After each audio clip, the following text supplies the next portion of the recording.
Carter Hill. And we are with Elite Home Experts, and this is our first ever Midweek Roundup. So this week we are going to talk about the top 5 pros and cons of HOAs. Which is your homeowners association. And HOAs help ensure functionality of communities within its jurisdiction. Those who purchase properties that have HOAs automatically become members, and you are typically required to pay some type of dues. So let's go ahead and get started. So, as we mentioned previously, if you live in a neighborhood that has an HOA, or you're looking to purchase a home in a neighborhood that has an HOA, your first con are going to be the dues. You're most likely going to be required to pay these either monthly, annually, or sometimes even quarterly, depending on the management company that runs the HOA or the HOA board. And the amount of the HOAs depends on your neighborhood specifically. All right, Hillary, enough with the negative. Let's talk about pro number 1. With those dues, you do get a lot of accessibility to the neighborhood amenities. You know, swimming pools, communal amenities, tennis courts, fitness center, parks.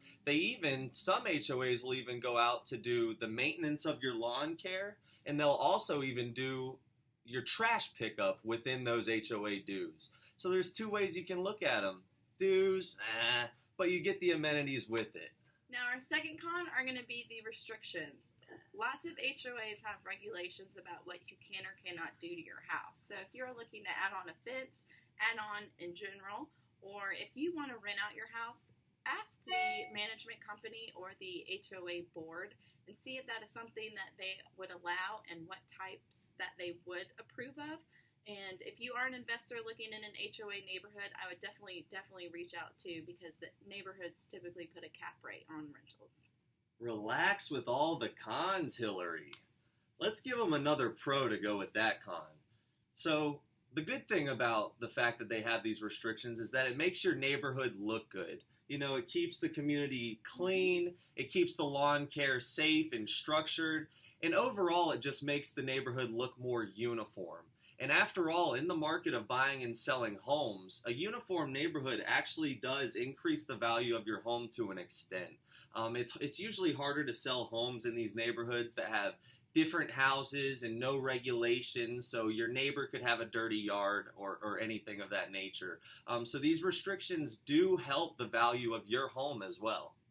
Our third con are if you have unpaid dues, that could lead to foreclosure, which is definitely not good. Nobody wants that.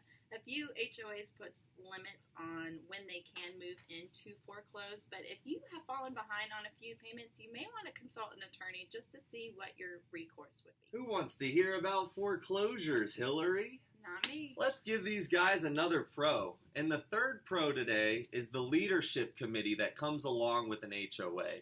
With the leadership committee, what it helps you do is it helps you settle disputes that you may have with your neighbors, and it also just gives you that go-to committee for any issues you may have, you know, with your HOA regulations or your payments. It gives you a kind of a governed source that you can go to with all of your neighborhood questions. Our fourth con is going to be problem board members. So if your HOA has a board, all of the power is in the board. So if you come across a negligent board member who say they put a speed bump in the middle of the road without consulting all of the homeowners, and all of the homeowners don't appreciate that, the homeowners either, one, have to deal with it, 2, pay additional fees that they wouldn't want to pay for anyways, or if they get it removed, it could potentially be thousands of dollars more of what it costs to put in. Geez, Hillary, I think you're really bringing the vibe down. Fourth pro of the day is having an HOA allows you to get to know your neighbors and get to know your neighborhood. They often throw events. You know, you've heard of the local swim teams that do swimming events. You have pool parties, 4th of July parades. I actually remember back in my HOA when I was a kid, they always did a 4th of July bike parade where everyone decorated their bikes and drove around the neighborhood. So there's just a lot of events that the HOA provides that allows you to get to know your neighbors and build those lasting relationships you want in owning a home. Well, Carter, our last and final con of the day is that HOAs could spring up assessments. If an HOA doesn't have the funds in order to cover an expense, they can impose assessments in order to have that cash flow. And just guess where that money will come from. Well, now that we got all the cons out of the way, let's carry on to pro number 5 of the day and wrap this up. The 5th pro of having an HOA is that your community is safer. Often with these HOAs comes community policing tactics such as hiring the county police to physically monitor the neighborhood on a nightly basis, down to installing cameras and different security modems of that nature around the light posts in different spots in the neighborhood, just to protect your community that much more. So that is the 5th pro of the day. We have 5 great things and 5 womps about HOAs. And if you live in a neighborhood that either has one or doesn't, as you can see, there are good and bad about HOAs. So it's really just a personal preference and what you would prefer. Hope you learned a lot today, guys. Thanks for watching. Thank you.